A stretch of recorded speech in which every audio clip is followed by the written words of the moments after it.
recording.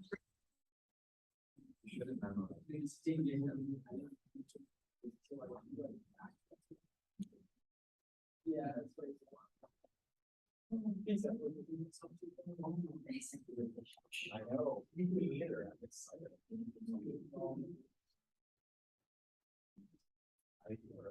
Never got to one.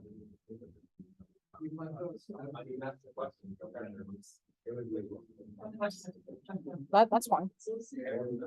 Yeah.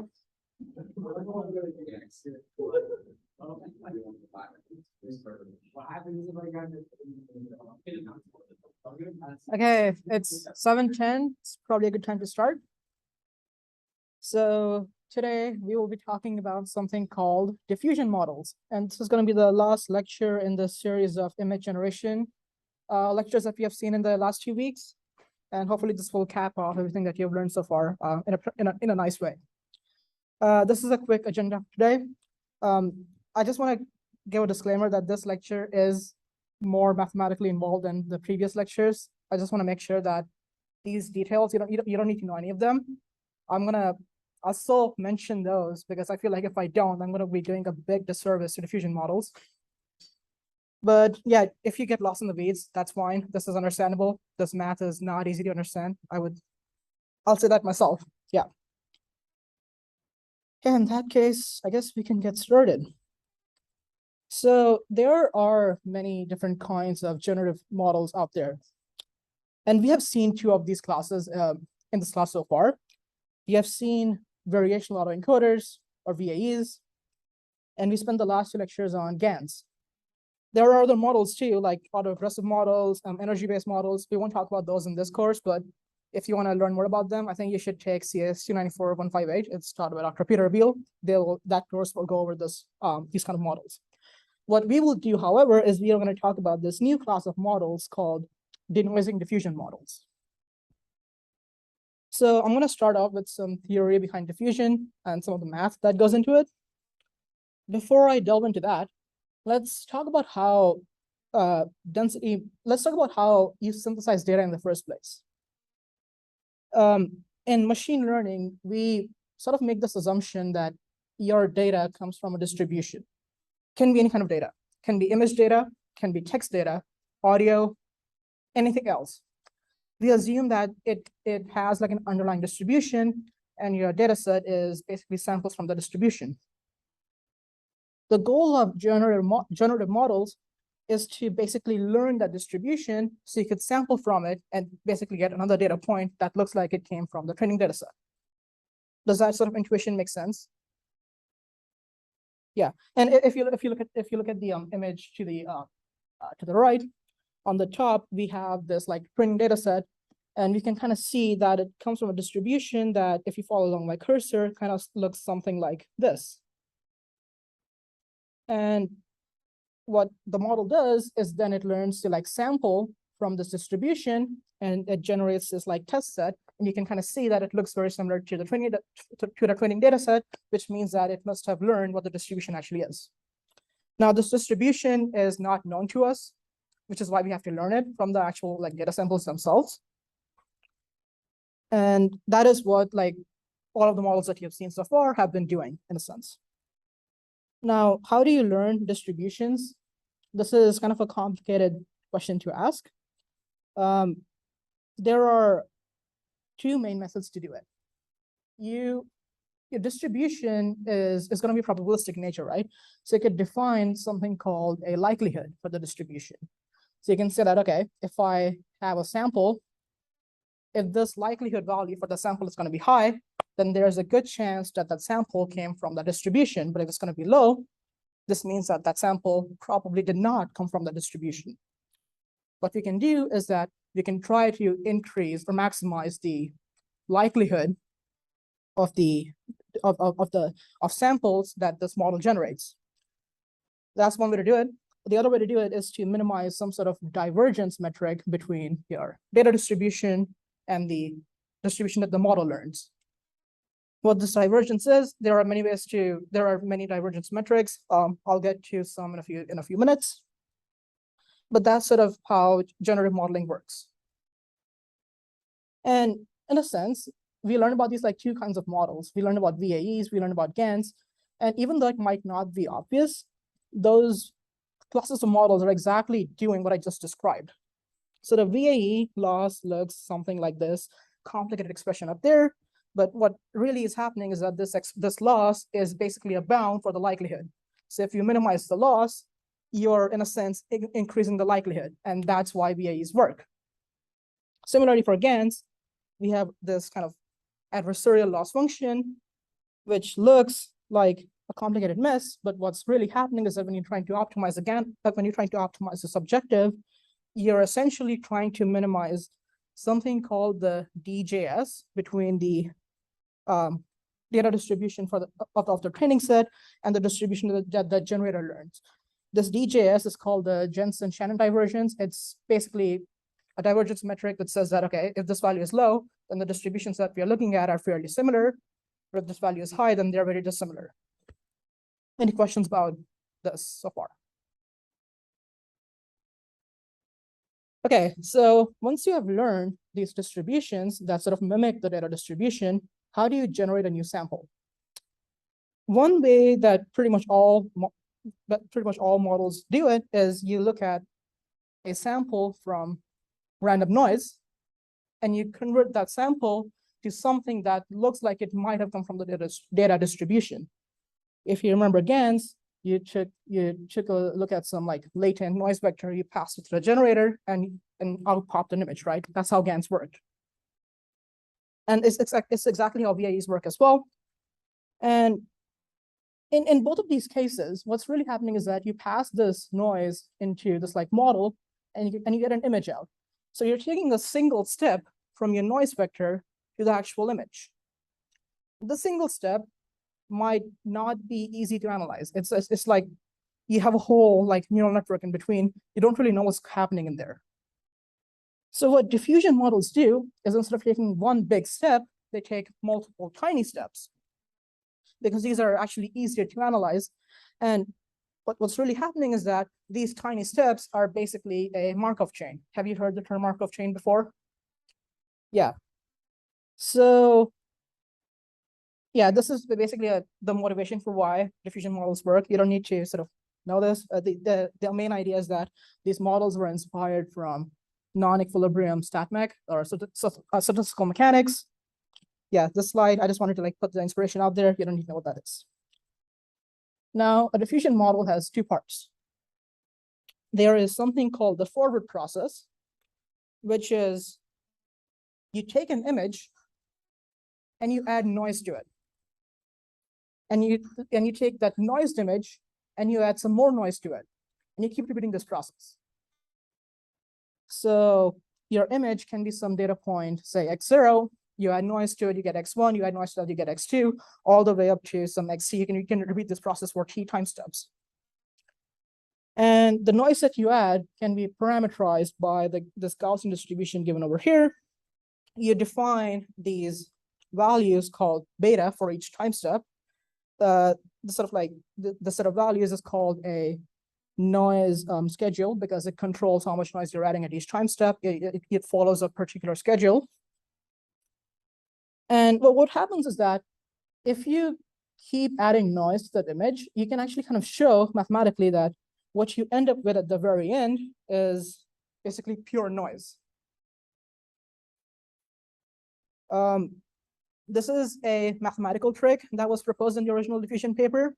It shows that, okay, I know that my time step, I know that the image at time step t conditioned on the image at time step t-1 is going to be a noisy version of t-1.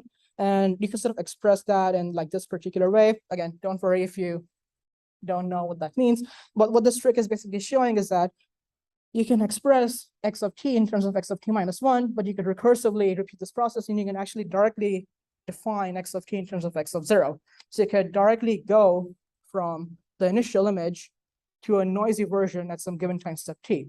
And this is a very cool trick that will simplify some of the mathematical, I guess, like results that we will see later. So I said that there are two parts to a diffusion model. This is the second part. It's called the reverse process. So we just took an image and basically made it into pure noise. That isn't really helpful, right? We want to generate a new image. And in the VAE and GAN lecture, we saw that we could generate an image out of noise. And this is what the reverse process is trying to do. So what it's saying is that, okay, if I look at my sequence of like noising steps in the forward process, what if I can find a way to reverse that? So I start with noise, I move to a slightly less noisy version of the image, and I keep repeating that until I get back to the original image. The goal of a diffusion model is to basically learn how to do this process in reverse. Any questions about the two main steps of a diffusion model? Okay. So when we were moving, so if you look at the forward process, which went from x0 to x of 1 to x of 2 to x of t minus 1 to x of t, what we were saying is that we know that the conditional distribution of x of t condition on x of t minus 1 is a Gaussian, right? But we don't know what the reverse distribution is like. We don't know what the distribution of x of t minus 1 condition on x of t is. And that's going to be very hard to find because it turns out that if you apply something called Bayes' rule to this like set of distributions, you need like these set of terms to define this like reverse distribution. And these set of terms are very hard to compute because you need to know what the exact like distribution looks like. And that's not possible to like, it's intractable to compute. You can't really compute it in like polynomial time, for example. You have to evaluate this like very nasty integral, which is not possible. So what you do is you try to approximate what the distribution looks like. Okay. Any questions so far? Yeah. Yeah, the Q function is going to be the distribution of x of t conditioned on x of t minus 1. So it's the distribution that defines what x of t looks like.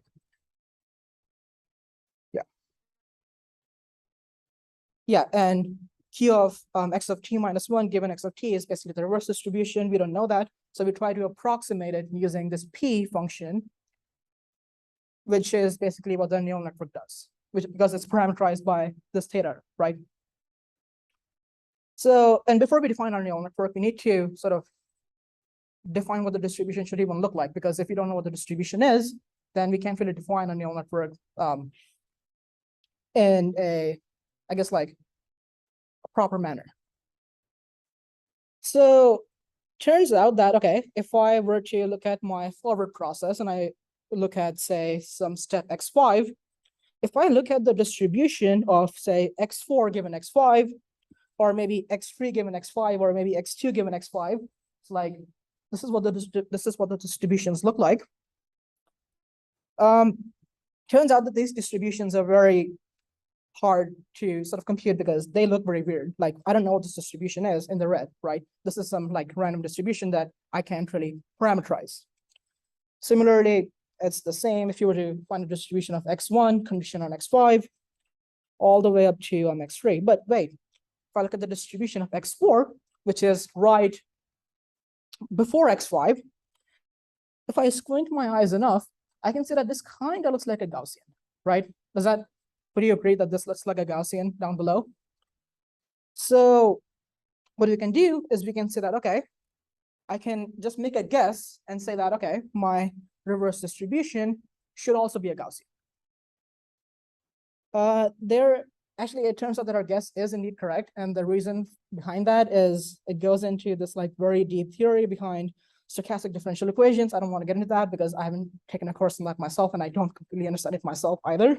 But there is like a justification for why we can make that assumption as to why the reverse distribution is also a Gaussian.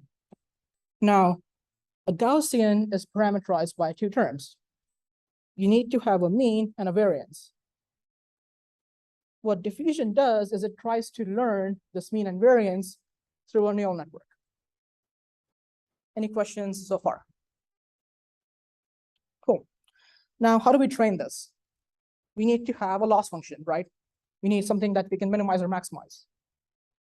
So it turns out that we can use the same trick that you might have seen in the VAE lecture, is that, okay, I can't really, well, what we're trying to do is we're trying to maximize the likelihood that an image that we generate looks like it comes from the original like data distribution.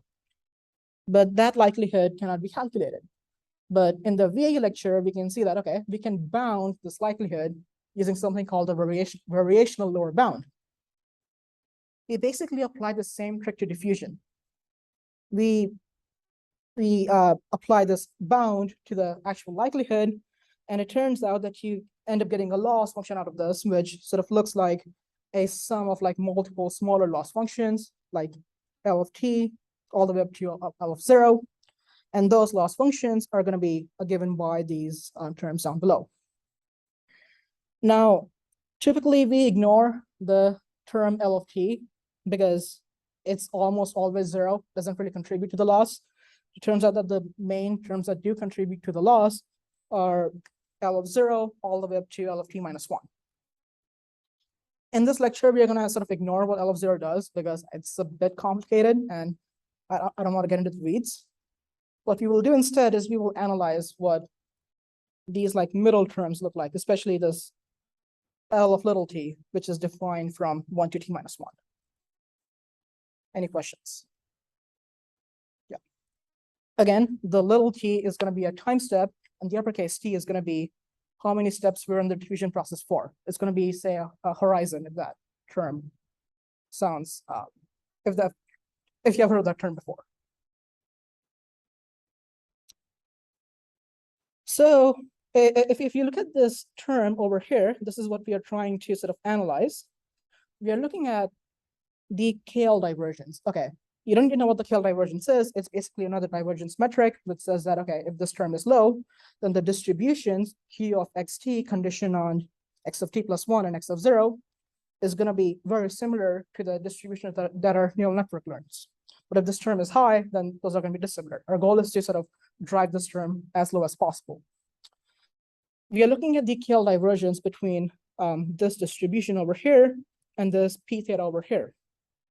It turns out that this distribution Q of x of t minus 1 conditioned on both x of t and x naught has a very explicit form, which I have written on the top over here. I'm not going to go into the derivation behind why this distribution has this form.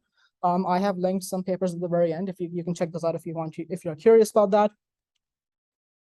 And what ends up happening is it turns out that if you try to look at the KL divergence between this distribution over here and the distribution that your neural network is trying to predict, you end up getting this term down below. What really ends up happening is you're trying to minimize the L2 loss between the mean of your learned distribution and the mean of the conditional distribution that is given by this expression over here by tilde of mu.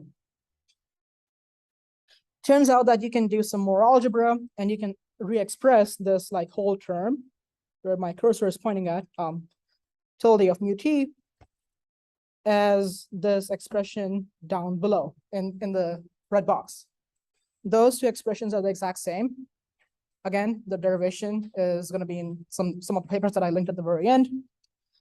So what this objective is saying is that we want our learned mean to predict what's in the red box because we're trying to minimize this L2 loss, right? So what the authors of the diffusion paper say is, okay, what if instead of trying to predict everything inside the red box, we try to predict a single term instead, because this whole expression looks very complicated, right? So let's say that, okay, we know that our tilde of mu has this form over here. What if we take inspiration from that and parameterize mu of theta, which is the learned mu, in a very similar form? But what we will do is we will make this very this like noise term at the end parameterized instead. So what this equation at the very top is saying that, okay, I can write my learned mu as this equation And the learned part comes from this epsilon. If you make those substitutions into the loss function and you do some more algebra, what really ends up happening is you're trying to predict the noise that was added at time step 0 to get to time step t. You're trying to predict the noise that was added, and what this means is that if you know what the noise is, you can take a noisy image, subtract that noise, and get the original image back. But if you were to say start with pure noise and you subtract some other noise from it, it's possible that you might get a completely new image back instead. So this is the main intuition behind diffusion models. Any questions on that before I move on? I just want to make sure that this part is kind of important. So make sure the intuition is clear. Again, doesn't really matter if you understand the math or not. The math is very complex. Don't get lost in the weeds. I just want to make sure that you get the high level details. So this is the objective that we are trying to minimize over here and at the very last line.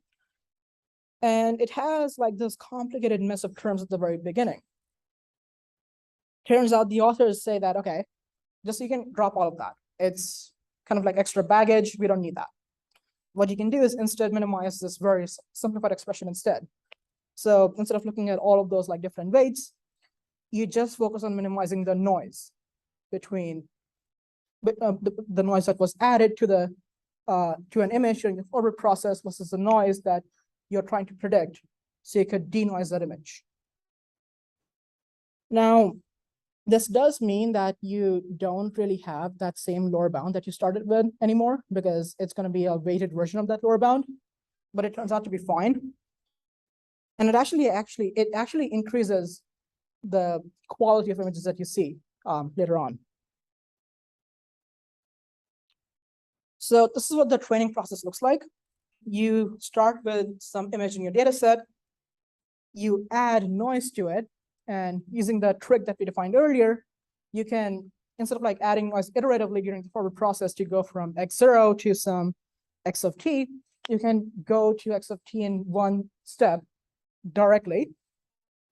You pass that noised image into your model, you predict the noise that was added, and you try to minimize that with the actual, and you try to minimize the altitude distance between that and the actual noise. And you just repeat this process until the model has sort of converged. This is like a pretty standard training loop that you might have seen in PyTorch before. And once the model has trained, the way you can synthesize new images is you can start with random noise. You could pass this like completely noisy image into your model, predict some noise from that, and you can subtract this predicted noise from the actual noisy image in hopes of getting a denoised image back instead.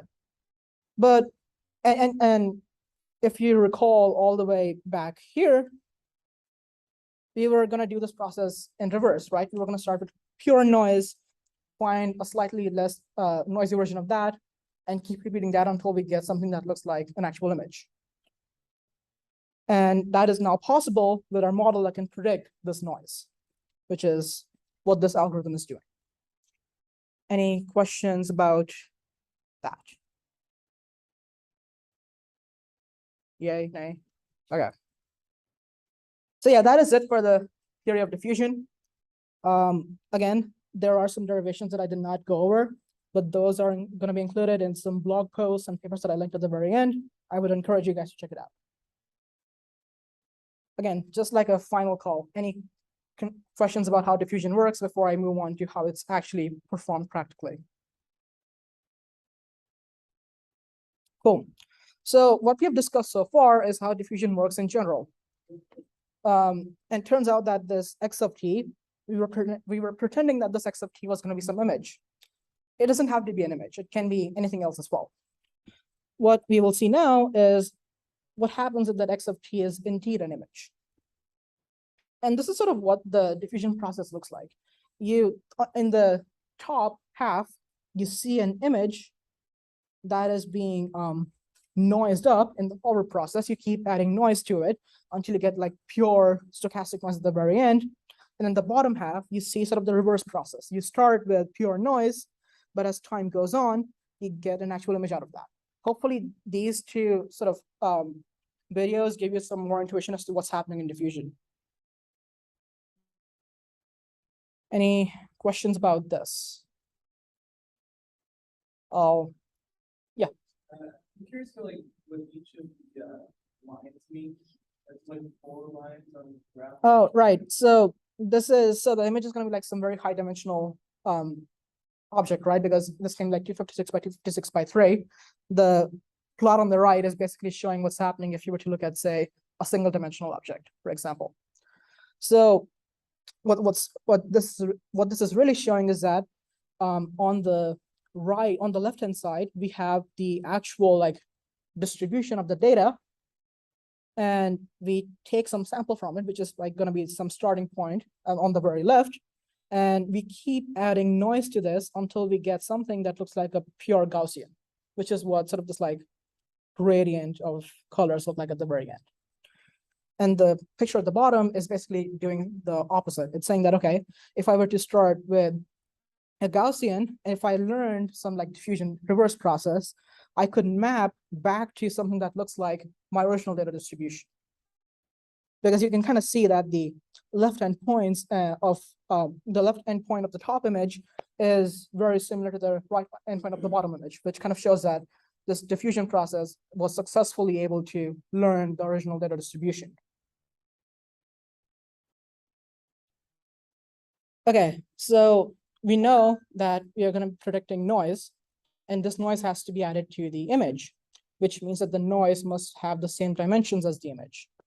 What is one model that has the same dimensions as the input and the output? And you saw this during the segmentation lecture, right? You know that if you pass an image into a unit, you get some segmentation mask out instead. You get some segmentation mask out, which you can use to sort of like label different pixels into like different classes. But the authors say that, okay, I can also use this model to like predict noise instead, because this is just a model.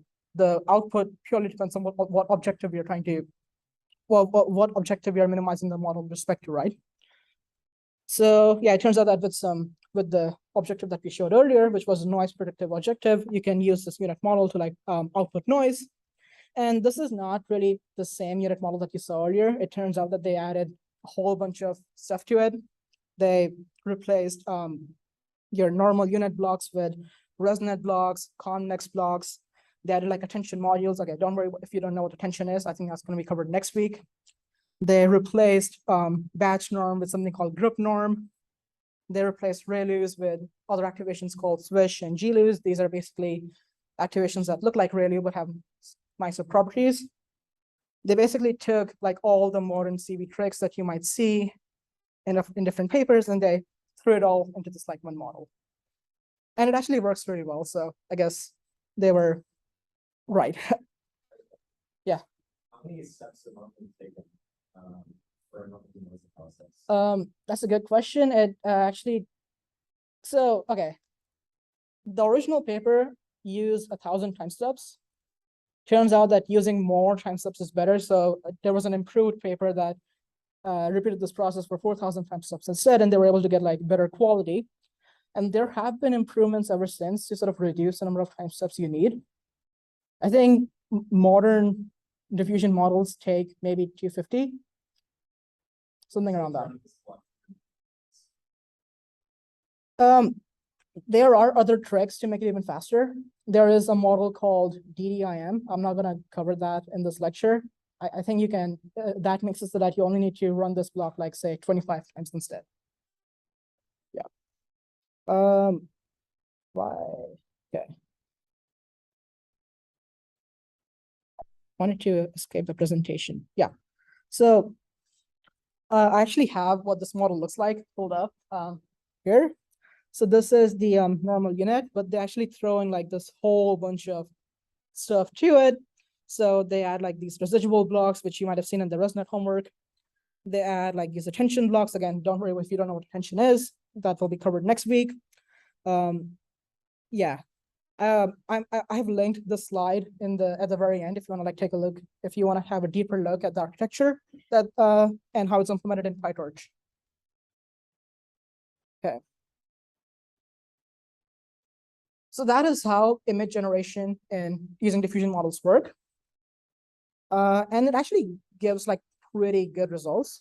And there have since been some tricks to improve the results even further.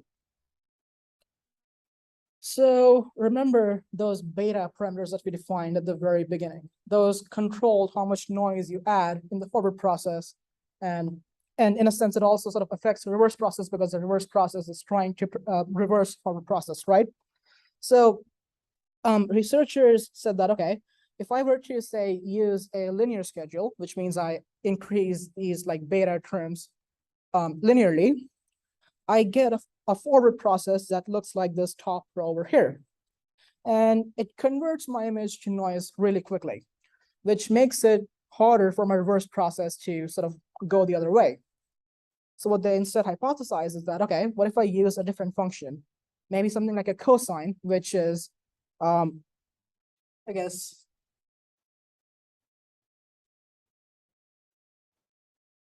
which looks something like this. And at the very top, it has a very gradual change. It doesn't change that quickly, right? So saying that, okay, what if I change slowly at the beginning, instead of like ramp up later on? And the idea is that you convert images to like noise slowly, you're destroying information at a slower rate, and this should help your model learn the reverse process better. And it actually does improve sort of the results. I just want to emphasize that this choice of cosine was like completely arbitrary. You could also use some other function. It's just something that happened to work well. Yeah.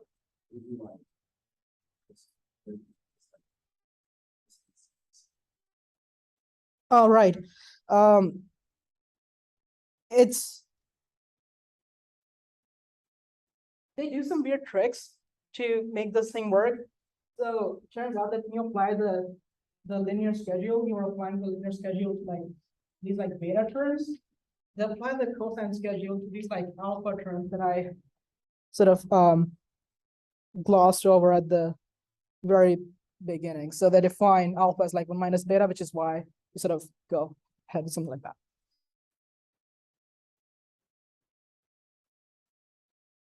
Okay. Oh, I just realized that this bar was floating over this entire time. Okay. So when we defined our distribution for the reverse process, we said that, okay, it's going to be some Gaussian with some mean and covariance. What we kind of neglected the covariance part until now. So the original diffusion paper used a fixed covariance. They said that, okay, I'm going to say my covariance is equal to some sigma squared times the identity matrix, where sigma squared is either the beta term or some modified version of that. And the idea behind that was my covariance matrix is going to be very small. It's not going to have a big impact on my model anyways. And the mean is going to contribute more significantly anyway. It's going to contribute more significantly than the covariance. So it should be fine to go ahead with something like that. And that actually works kind of well. But there was a second paper that came after the original DDPM paper that said that, okay, that's a completely fair statement to make. But if you try to learn the covariance, it's possible that you might end up improving your images even more. And what they found is that it doesn't really affect the image quality, but it can help you improve your log likelihood. Now, my understanding is that people in this field use log likelihood as a measure of how much of the initial distribution you're able to learn. So if you have a higher log likelihood, this means that you are learning more of the initial data distribution, which means that you could sample more and more images from it. So in a sense, this log likelihood term can be viewed as a measure of diversity, right? So the authors of the second paper said that, okay, if I parameterize my learned covariance matrix in this way, where V is the term that I'm going to predict with a neural network, I could get better likelihoods. And that's one improvement they made. Any questions about the noise schedule or the covariance matrix? Uh, yeah. Yeah. Not really. Well, the covariance matrix of some like random vector is going to be given by, or rather, it's going to be like it's a big matrix, but it turns out to be fine because there are some tricks you can do with covariance matrices and like numerical linear algebra. It's sort of like non-deep learning related, but yeah, weird magic basically. Yeah. So yeah, it's not that big of a deal. They also propose some more architectural improvements. I put those up there. I don't think that these are that important because the architecture of this unit model like changes kind of every week. If different papers they all use some unit, but like different variations of it. So these are some changes that they found helpful in like this one particular paper. So that, okay, make the model bigger, which is kind of obvious. They were using something called attention modules, which I sort of referenced earlier. They said that, okay, add more number of heads. Again, if you don't know what that means, you will learn about attention next week. This is that, okay, I'm using these like residual blocks and stuff in my unit. And I know that there's this other GAN model called Big GAN, which works really well. What if I steal some parts of the architecture from there? And that also improves the quality even more. They also add something called adaptive group normalization. My understanding is that you covered adaptive incidence normalization last week. This is basically a variation of that in a sense, but applied to group normalization instead. Again, don't focus too much on these improvements because, like I said, the unit model kind of changes from paper to paper. Like, I don't even think like these changes are used in like something like Imagine or Dolly 2, something like that. Oh, and this is a big one. So recall when you covered GANS, you said that, okay, I can condition on a class label and generate an image that sort of pertains to that label, because earlier GANs were just like sprouting out stuff, right? There was like no control over what you sort of generated. But you say that, okay, if I condition on some label instead, I could guide the GAN to sort of generate a very particular kind of image. You can sort of apply that same idea to diffusion. So they call it Classifier Guidance. And the way it works is very, very jank. They train a classifier to predict the class label from the images in your data set. But instead of just going with the original images, they also feed in the noisy version of the images and try to predict a label from that. And once this classifier has been trained, what they do is they take the gradient of that classifier and they add it to the result of your diffusion model, and they do some like weird sampling thing with that gradient. It's kind of highlighted in this step down below. They take the gradient of the classifier, they sort of multiply it with some other terms, and they add it to the mean that you would get from the neural network. And the reason as to why this works is going to be highlighted in another blog post that I've linked at the very end. It is the justification for this is kind of like mathematically heavy. I don't want to get into that in this lecture. But it turns out that this improved results by a lot. So, so when you have like generative models, you need a way to measure how good a model is relative to other models. And there are some metrics that you can use. One metric that is very popular among folks in this field is something called the FID, or the Frechet inception distance, I think it's called. Yeah. And there's also like a version of that called the SFID, which is the spatial FID. Basically, what these metrics measure is how good the image quality is. And turns out that the lower your metric is, the better your model is. This sort of metric was designed to sort of imitate how humans would sort of judge images. And it's kind of widely accepted by the community. So yeah, people trust this a lot. There are other metrics called the precision and recall. What precision measures is the image fidelity. It tries to measure how close your generated images are to something from the data distribution. And recall measures the image diversity. So like, are you generating a very diverse group of images? Are you trying to like generate like one thing every time? And you can see that with these improvements that I mentioned earlier, along with classifier guidance, diffusion was able to sort of beat GANS. And pretty much like all across the board, diffusion is getting better FID than GAN models or transformer models for generating images. And I think these two images will sort of like drive the point home. So this is from the paper called Diffusion Models Beat GANs at image modeling. So on the very left, you have images from a big GAN, which was sort of the state of the art until this point. In the middle, you have images from the diffusion model. And on the left, you have the training set. And okay, these two images, sort of like these two classes of images are pretty good. You don't see like a noticeable difference between these two yet. But something that you might notice is that the images from the GAN look very similar. If you look at all the flamingos down here, it looks like sort of a varied version of the same image. Whereas you see more diversity in the diffusion models. So it's just sort of showing that diffusion models can capture better fidelity and better diversity of your data distribution.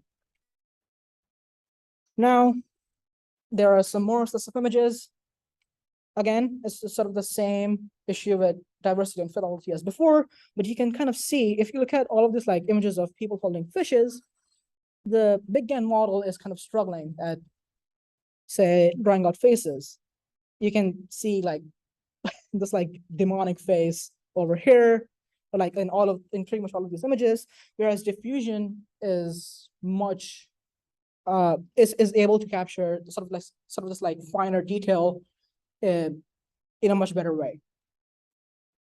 So this was basically the point when diffusion models took over GANs. I think this paper came out 2021, last year. And yeah, ever since then, diffusion models have sort of been dominant in this field. So earlier, I sort of highlighted this method called classifier guidance, which was able to sort of steer diffusion models to sort of like this dominant path. And the way that worked was by looking at the gradients of a pre-trained classifier model.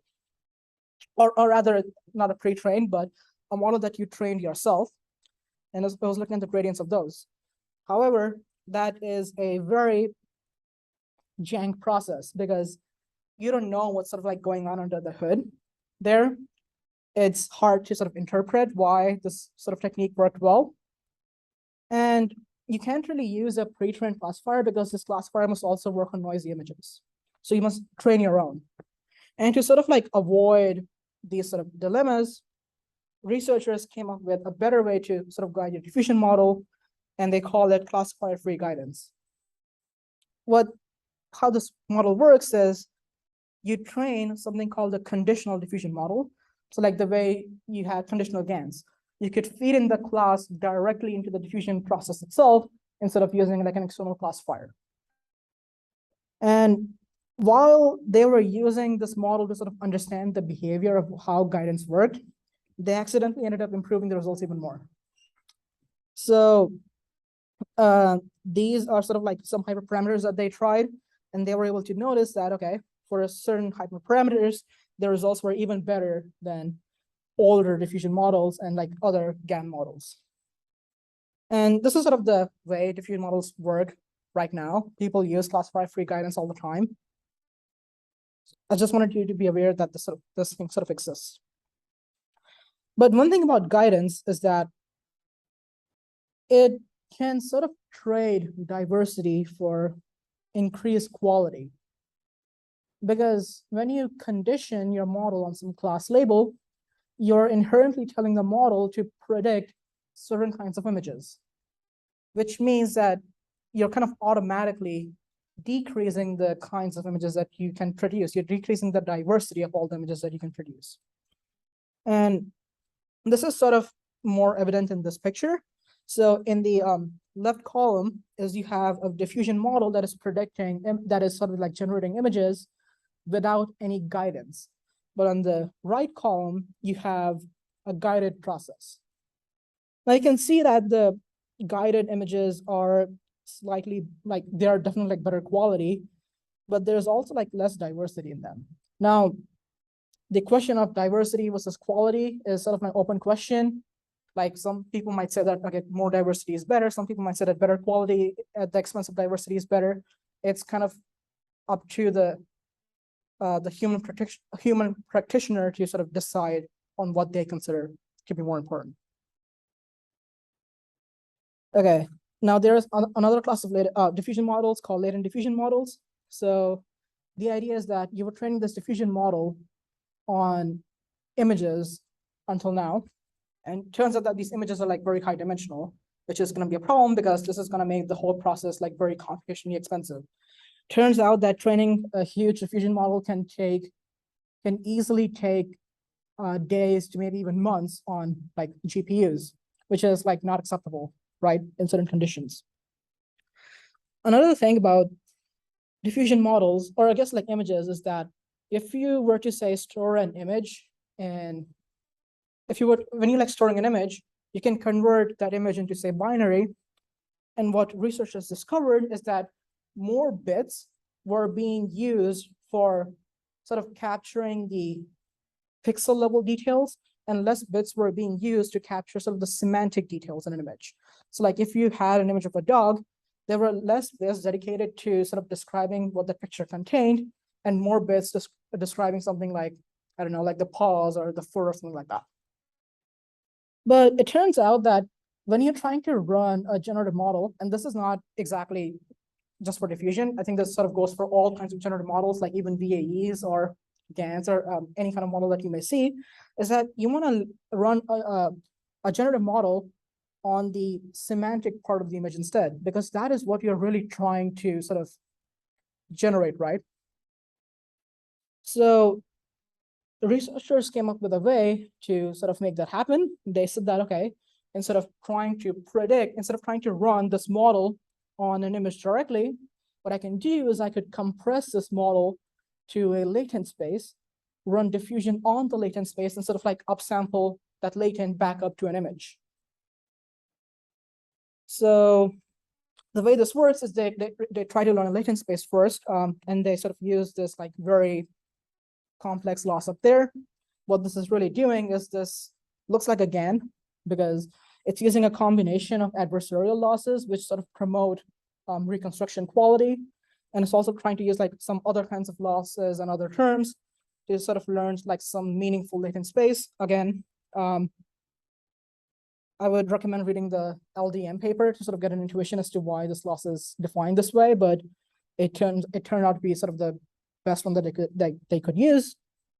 And once you have this like latent space learned, you can convert from an image to the latent and back to the image using an encoder and decoder model, which is what like this D and E represent.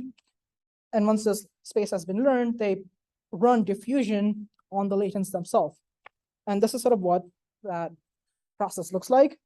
You take an image, you run it through the encoder, get some latent, you run the forward process on it, and now you run the reverse process on the latent itself. And once that is done, you can pass it through a decoder to get an image output back. I wanted to throw this model out here because this is how Stable Diffusion works. Have you guys heard of Stable Diffusion? Yeah, this is exactly how that model works. You can also like add other things to it, like you can try to feed in, say, you can try to condition on things like semantic labels, text, other things, for et cetera, and this model can sort of like handle all of that. Okay, so that is what I had for today's like diffusion lecture. We can spend the rest of the time looking at 3D images. So there have been a lot of progress in diffusion in the past 2 years. And I want to highlight some of the models that labs have come up with. So This one is called Dolly 2. This was one of the first like text to image models that sort of highlighted how powerful diffusion can be at this sort of modeling. So you can see that, okay, if I were to like feed in some like random text, I could get very like high quality images back. In fact, I have sort of linked, I'm going to go through like multiple models, and I have linked the websites for all those models in the slideshow, so you can like check those out in your own time as well. So in response to Dolly 2, which was developed by OpenAI, Google came up with their own model called Imagine, which I think it's a pretty clever name because you have image gen, imagine, right? Image generation. I think that's kind of cute. So they were able to get like better results than Dolly 2 because Dolly wasn't exactly like a fully diffusion model. I think it has some other things thrown around in it as well. But Imagine was a pure diffusion model. It was only diffusion. Okay, so after this model came out, people were like, why stop at images? What if you try to do video generation using diffusion instead? That also works. This was proposed by Google, this paper called Video Diffusion. What they do is they feed in this prompt firecrackers, and they were able to get this sort of result out. In response to Google releasing this, Facebook made their own model called Make a Video. So on this slide, I have some examples of videos that are like somewhat realistic, like a horse running out of a pond, or an artist like paintbrush on a piece of canvas. But can also like generate other kinds of things. So like you can feed in the prompt a grizzly bear in a calculus class, and it throws out this image to the left. Or you could have like a panda playing on a swing set, and this model is able to like generate images for like all of these kinds of prompts. In response to Facebook, Google again came out with another model. They extended the Imagine model that I shown you earlier to videos now. Again, these are just some. They didn't list the prompts for this on their website, which I would be kind of curious to see what sort of prompted like these results out. And why stop there? You can also like generate 3D models using text. So I think this paper actually came out last week. So this is like very, very new. I have linked the actual website in the slideshow, so you can look at other models too, see how this sort of model works.